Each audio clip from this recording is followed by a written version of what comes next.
Senatorial slate ng Alyansa para sa Bagong Pilipinas inilatag ang kanilang posisyon hinggil sa ilang mga isyu ng bansa. Ang mga yan sa sentro ng balita ni Daniel Manalastas.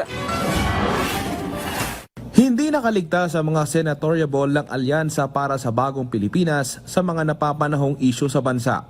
Matapang humarap sa isang press conference sa mga kandidato bago ang campaign rally. Ilan sa tinalakay ang usapin sa West Philippine Sea. Isa po sa dahilan kaya po ako sumama sa alyansang ito ay nagkakaisa kami ng pananaw ni Apo Presidente BBM na ang approach po sa problemang ito ay multilateral. Hindi po yung Philippines-China lang. So tama po yung ginagawa, yung exercise ng isang linggo, US, Japan, Australia, Philippines magkakasama. Nanalo tayo sa tribunal. And that victory is ours. Hindi pwedeng ibigay sa iba ito, atin ito. And from there, ando na ang multilateral approach na dapat gawin ng ating gobyerno. Natalakay din ang ilang usapin katulad ng impeachment complaint laban kay Vice President Sara Duterte. 100% somebody will take this to court because this is a justiciable issue. No, being a justiciable issue, pwedeng i-take up talaga ng Supreme Court yan. Whether they may continue or not. So kung ang problema diyan pag nagdesisyon ng korte ng hindi pwedeng mag-continue, it is very premature and unfair to give a position on the impeachment this early. Nagpahayag naman ng pagtutol ang ilang kandidato sa negative campaigning. Pagtutuunan na lang daw nila ng pansin ang pagtulong sa pag-unlad ng Pilipinas. The Filipino people are tired.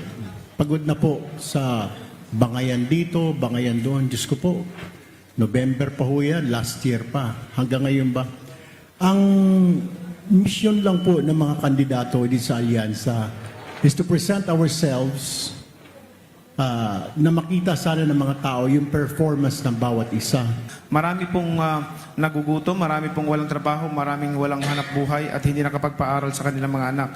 Yun po ang ano namin sa loobin namin. Wala po kaming tinatago kung ano yung mayroon kaming tinatago para sa inyo. Kung ano yung nasa loob namin, ipinapahayag namin sa inyong lahat na ang gusto namin at hangad namin na ang Pilipinas ay umunlad.